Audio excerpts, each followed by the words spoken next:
The latest inflation numbers due out tomorrow are expected to show the pressures on cost of living have stabilised, but with the Treasurer warning inflation will remain high for some time, Jim Chalmers has left open the possibility of raising JobSeeker in the May budget. Our regular economist, Chris Richardson, is from Rich Insight, Director of Rich Insight. He joins me now. Chris, when you look at the crunching the numbers which you have done on JobSeeker, it is going to be super expensive when it happens, but you say it should happen. Talk us through it.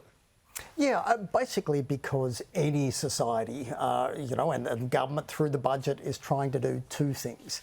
To boost the size of the pie, our living standards, but also to make sure that we're slicing up the pie fairly.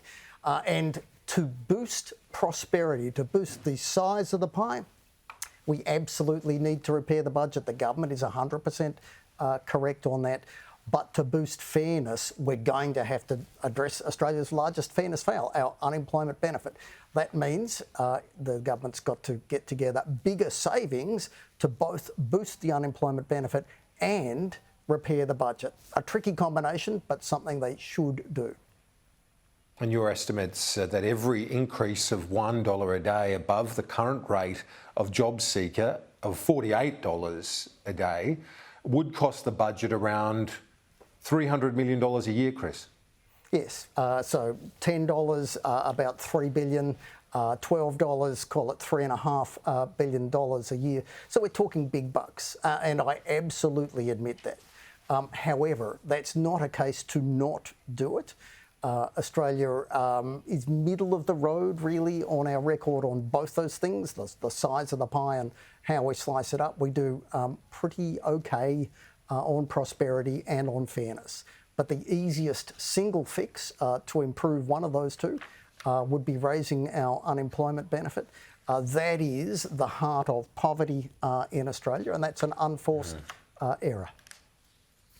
One of the biggest impacts for a policy shift that you can see, but there are other demands, aren't there, in terms of the budget in May? You've got NDIS growing, the Defence Strategic Review going to have a massive impact as well, aged care. There are huge demands facing Jim Chalmers. So it's a very different proposition to his first budget of October, this looming one in May.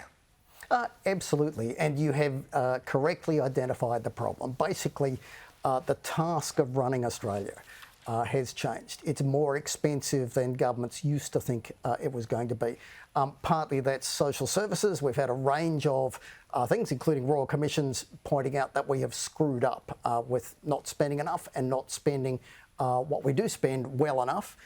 And with the world a now more dangerous place than it used to be, that says more defence spending. So that combination, more on social services than earlier expected, more on defence than earlier expected, means the budget does have ongoing challenges, even though right now it's actually doing relatively well.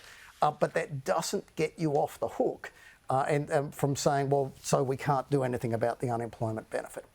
It is the single biggest fail in the budget. The single biggest fail on the fairness front that Australia makes. And almost out of time, a lot of talk about headwinds facing the economy and the budget.